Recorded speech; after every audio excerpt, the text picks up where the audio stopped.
To be honest with you guys, I don't think there's much of a competition between these two.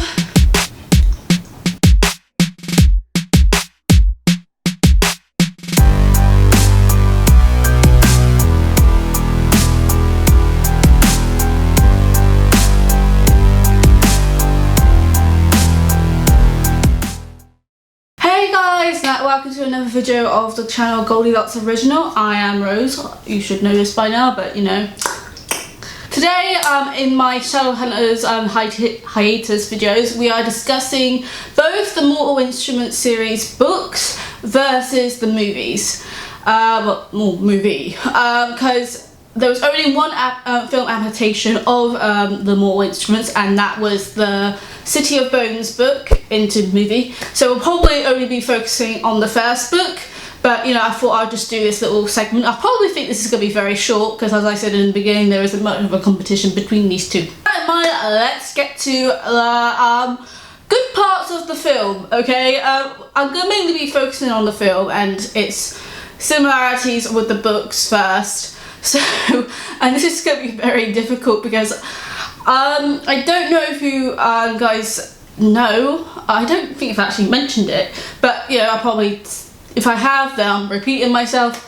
I have an utter, not a disdain, but disappointment with the film. And I like watching it if I'm just bored and I have nothing else to do.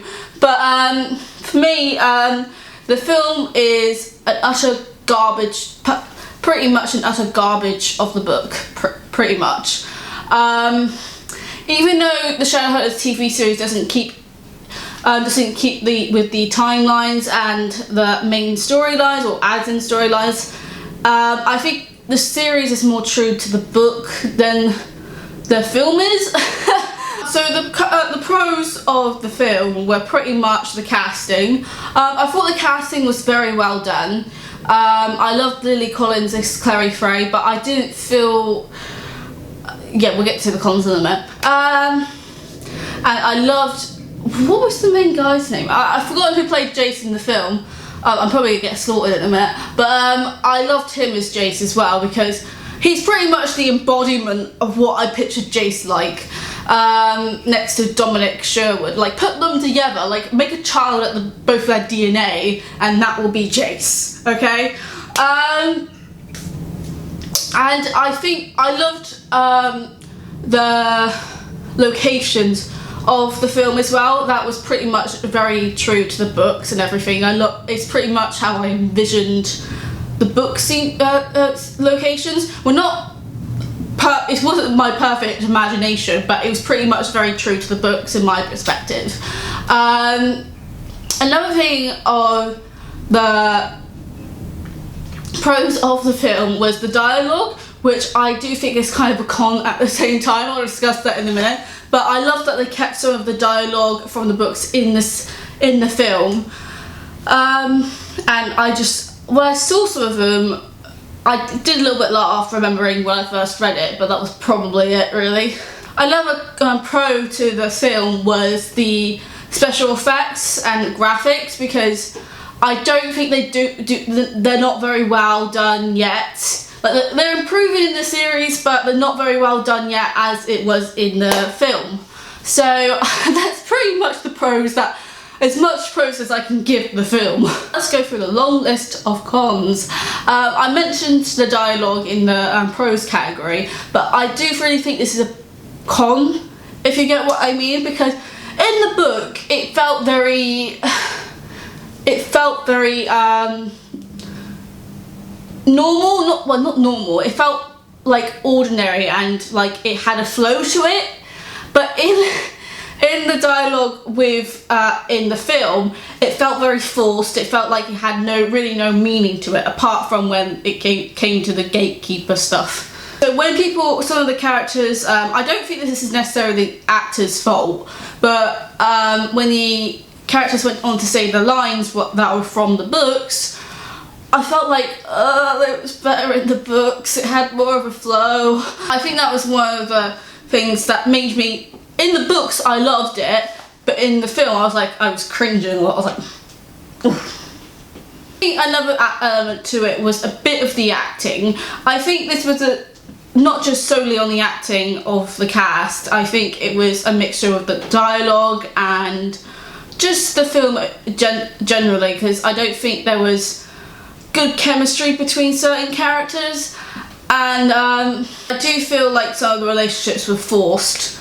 And one of the castings I really didn't agree on, and I don't know if I'm going to get killed for this or not because I don't know how everyone else feels about it, was Alec's character, because he was portrayed by like a 30-year-old guy, and I was just like, no matter how much makeup you put on him, you could tell he's older than 17 or 18. Yeah, he was 18 in the books, wasn't he? You can tell he's much more older than 18, alright? You could just, no amount of makeup can change that, okay? It just made me feel very odd, and it did make me like film Alec. Like, I didn't really like Alec in the first book, but like everyone else, I grew to love him. In the film, it was just that annoying wallpaper, really. Like, it annoys you because you know it's very old. Not that the actor's very old. Like, I think he was on Gossip Girl and I loved him on Gossip Girl. But in this film, I was like, you're not 18, you're nowhere close to the age of 18. I just probably insulted a lot of people right now. Another thing that I didn't like about the film was the structure as well as the storyline, because I feel like the first half of the film, brilliant. They pretty much followed the exact events in the book. But for the following half of that, it was just like, what are you doing? What are you doing? That doesn't happen in the book. That doesn't happen in the book. What are you doing?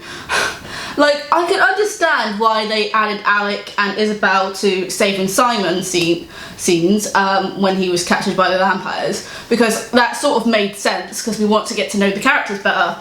But and in the film you don't really have much time to get to know the characters better apart from just like adding small scenes into it. But there were other scenes like when the Institute came under attack and demons were coming all over the place. It was just like, what is that? That didn't happen before. What?